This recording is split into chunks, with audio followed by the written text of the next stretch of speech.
Dear students and friends, today we are going to start our discussion with Unit 4 Hydraulic Turbines. In this video lecture, we are going to discuss some points like definition of the turbine, layout of hydraulic turbine, classification of turbines, working principle of the Pelton wheel, and design aspect of the Pelton wheel. These are the very important topics which we are going to discuss in today's lecture.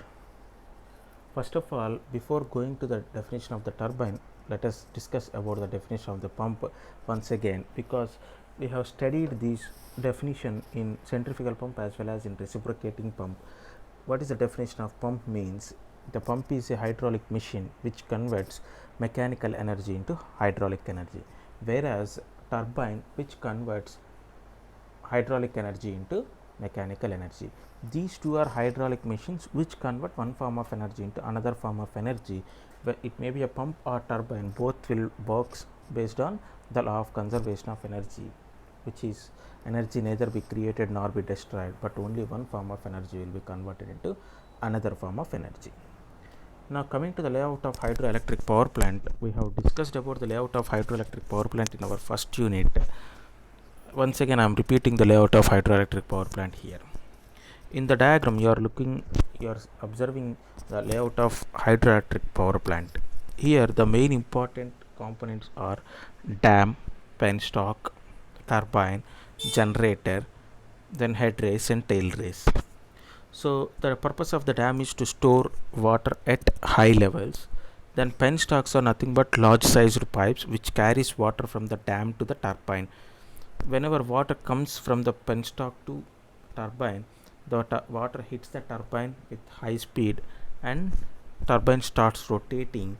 This turbine is already connected to the generator, so that electricity will be produced from the generator. That energy can be stored in the power stations. From that we can supply power to the any domestic purpose or industrial purpose. So here we have three energies you are observing in the diagram. Those are potential energy, kinetic energy and mechanical energy. Potential energy will be available at the dam, kinetic energy will be available in the penstocks, mechanical energy will be available at the shaft of the turbine. So initially you are having hydraulic energy. That potential energy is nothing but hydraulic energy. That hydraulic energy will be converted into the mechanical energy in the form of a shaft power. The shaft is connected to generator, so that the electrical energy will be produced at the end of the generator. So if you look in the diagram, there we are having some heads called HG, H and HL. HG is nothing but gross head, capital H is total head or net head, HL is loss of head due to friction. Now coming to the classification of the turbines, we have different types of turbines. Classification is based on various points, like according to the type of energy at inlet. Based on the type of energy at inlet, we have two types. One is impulse turbine, another one is reaction turbine. Impulse turbine, in which only kinetic energy will be available at the inlet of the turbine, whereas in case of reaction turbine, both kinetic energy and pressure energy will be available at the inlet of the turbine. The only example for impulse turbine is Pelton wheel, and the Pelton wheel requires high head and low rate of flow. Coming to the reaction turbine, examples are Francis and Kaplan turbine, and these two requires low head and high rate of flow. Coming to the second classification, based on the direction of flow through the runner, there are four types based on the flow through the runner. One is tangential flow turbine, radial flow turbine, axial flow turbine and mixed flow turbine.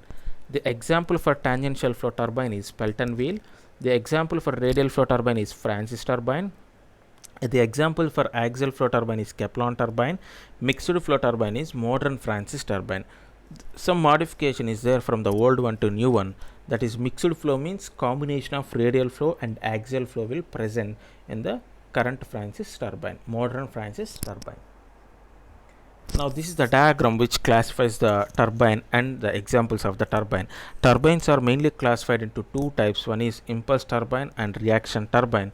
The examples for reaction turbine are Francis turbine, Kaplan and propeller turbine. The example for impulse turbine is Pelton wheel.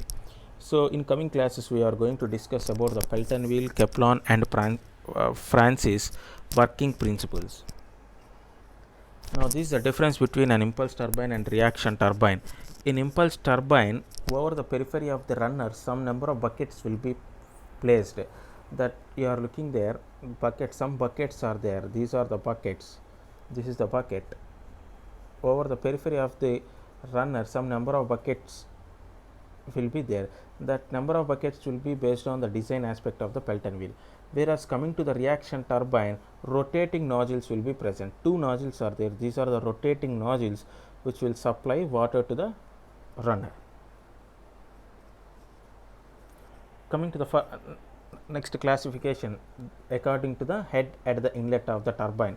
Again we have three types. One is high head turbine, medium head turbine and low head turbine. Example for high head turbine is Pelton wheel, medium head turbine is Francis turbine, low head turbine is Kaplan turbine. Fourth classification is according to the speed of the turbine. Again there are three types. One is low specific speed turbine, then medium specific speed turbine, and the last one is high specific speed turbine. The example for low specific speed turbine is Pelton wheel, medium specific speed turbine is Francis turbine, high specific speed turbine is Kaplan turbine. So this is the classification according to the specific speed of turbines. Some ranges they have specified for Pelton, Kaplan and Francis turbines. Based on the specific speed value, you can say that whether it may be a Pelton wheel or Kaplan or Francis turbine. In case of Pelton wheel, for slow runner the specific speed lies between 10 to 20. For normal it lies between specific speed lies between 20 to 28. For fast runner 28 to 35. Francis, in case of Francis, for slow runner the value of specific speed lies between 60 to 120. Normal runner the value lies between 120 to 180. For fast runner the value lies between 180 to 300. Coming to the Kaplan, the runner speed is not mentioned. It is the specific speed value lies between 300 to 1000. You have to remember these values while solving the problems. Based on the specific speed value, you have to identify the type of turbine. They will not mention the turbine name. You need to find out based on the specific speed value. Such a very important point here you have to remember. That range is very important. Next, coming to the last classification according to the disposition of the turbine shaft. There are two types of positions for shaft. One is horizontal shaft and vertical shaft. If shaft is horizontal, the example is Pelton wheel. The example for vertical shaft is Francis and Kaplan turbines. Now the table shows all the information related to the classification of the turbines. In that, first they have given Pelton wheel, Francis and Kaplan turbine. These three are the important turbines we are having in hydraulics. So that's why they have given those three, in which they have given how to classify them. First, based on the type of the turbine, impulse and reaction. Second classification is based on the type of energy, kinetic as well as kinetic plus pressure energy. Suppose if you take a Pelton wheel, you can call it as impulse turbine. Francis and Kaplan turbine are reaction turbines. So kinetic energy will be available for impulse turbine. Both kinetic energy and pressure energy will be available for reaction turbine. Coming to the head is higher for Pelton wheel, that is lies between 250 meters to 1000 meters. If head is 250 meters to 1000 meters, definitely we have to use Pelton wheel only. If it is 60 to 150 meters, then we can go with the Francis turbine, and that type of head is called medium head. So in case of Francis, we will use medium head. That range is 60 meters to 150 meters.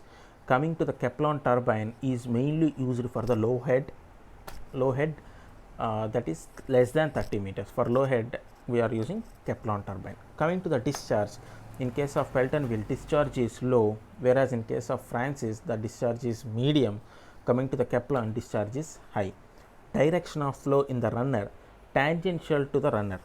In case of Pelton wheel, the flow is tangential to the runner, whereas in case of Francis turbine, radial flow will exist.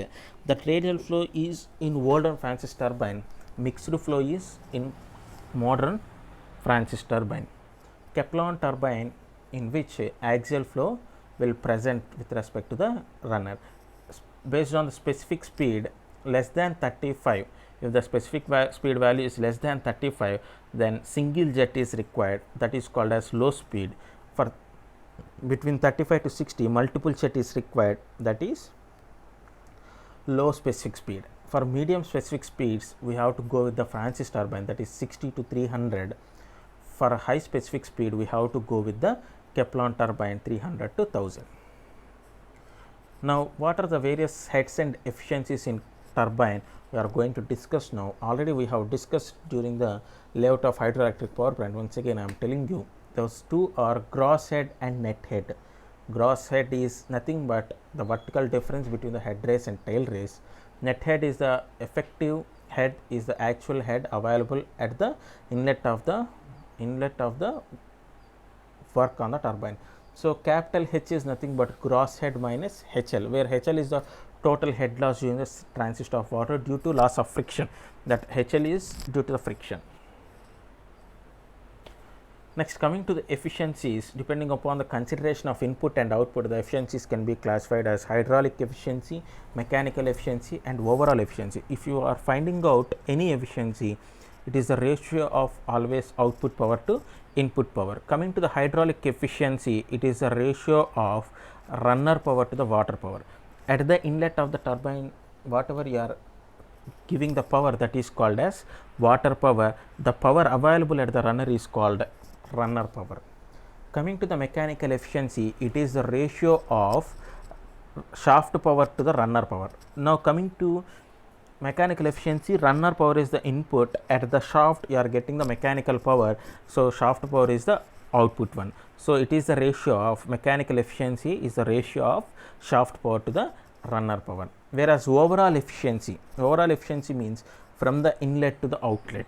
So, outlet means shaft power divided by water power. For discussion, for notes about this topic, you can refer any textbook or already available in shared PDF. Now, coming to the working principle of Pelton wheel, this diagram shows the Pelton wheel and the components of Pelton wheel. Coming to this one is called casing. Inside the casing, we are having a circular shape runner. Over the periphery of the runner, some number of buckets are there. Those buckets, how many buckets should present over the periphery is depends on the design aspects of the Pelton wheel. So, at the inlet, this is called inlet of the turbine. Here, nozzle is present. This nozzle is connected to the penstock. Penstock is nothing but large sized pipes. From the penstock, water will come to the nozzle. At the nozzle, the velocity will be increased. With high velocity, it is going to hit one of the bucket. After hitting the bucket, the runner starts rotating in the anti-clockwise direction. Then it produces some power at the shaft. This is the shaft of the runner. The shaft it will produce some power, that is called shaft power. The runner shaft will be connected to the generator shaft, so that the generator will produces the electricity. So, here hydraulic energy you are supplying at the inlet, that hydraulic energy will be converted into the mechanical energy at the shaft of the turbine. That mechanical energy will be converted into the electrical energy by coupling with a nozzle. What is the purpose of casing? Is to avoid the splashing of the nozzle, avoid the splashing of the water. Here we are using braking jet. In any emergency situation, if you want to stop because the Pelton wheel will rotate with high speed. If you want to stop the Pelton wheel, we have to go with the braking jet. The braking jet will hit the Pelton wheel in the opposite direction in which it is rotating. So, this is the runner, pitch circle, buckets, tailstock, headstock. You can see all those things in the diagram. This spear is used to adjust the direction of nozzle, adjust the flow of nozzle, flow regulating arrangement. Next, these are the main parts of a Pelton wheel. four main parts are there. One is nozzle and flow regulating arrangement, runner and buckets, casing and braking jet. This is a Pelton wheel used in the hydroelectric power plants. This Pelton wheel with the multiple jets. In previous diagram we have seen Pelton wheel with a single jet, because only one nozzle is available here, so that is comes under Pelton wheel with single jet. Whereas in this diagram you can see multiple nozzles are there, 1 2 3 4 5 6 nozzles are there, so it is called as multiple Pelton wheel with multiple jets. These are the velocity triangles. What is name of the Pelton wheel? Another name for Pelton wheel is tangential flow turbine. Tangential flow turbine means the jet hits the runner in the tangential direction, that is in the perpendicular direction, vertical direction. So that's why this is the inlet. This is called inlet triangle, because it is in the tangential direction. The inlet velocity triangle is simply a straight line. So here u1, vr1, v1, vw1, vf1. Already these type of triangle we have drawn in our first unit, impact of jet on vanes. So u1 is velocity at inlet, vr1 is relative velocity at inlet, v1 is equal to vw1, v1 is absolute velocity at inlet, vw1 is relative velocity at inlet. Velocity of flow is equal to 0, because there is no water hitting the vane in vertical direction. Vf1 is a component of velocity in y direction. As there is no water going in y direction, that value becomes 0. Coming to the outlet velocity triangles, the triangle remains same what we have discussed in the first unit. In first unit we have discussed this inlet and outlet velocity triangle for impact of jet on vane. So v2 is absolute velocity with which the water is leaving the vane. From this point the water is leaving like this.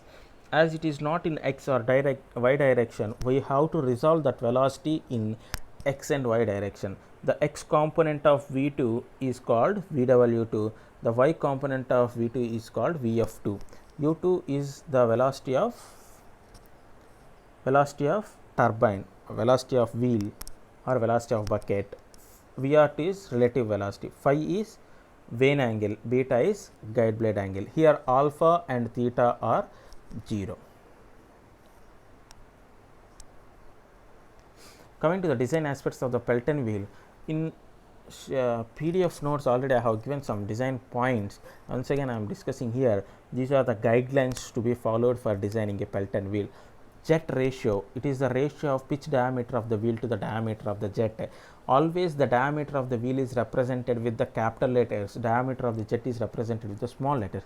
So diameter of the wheel is capital D, diameter of the jet is small d. So capital D by small d, that is jet ratio. Speed ratio is denoted with velocity of wheel by velocity of jet, small u by capital V. Velocity of wheel remains constant, u is equal to u1 is equal to u2 is equal to pi dn by 60. Overall efficiency is a product of mechanical efficiency and hydraulic efficiency. Water power is equal to rho g qh, half mv square, you can write it as rho g qh. Shaft power is equal to rho a v1 into vw1 plus vw2 into u, which is equal to a into v1 can be written as discharge q, rho q into vw1 plus vw2 into u.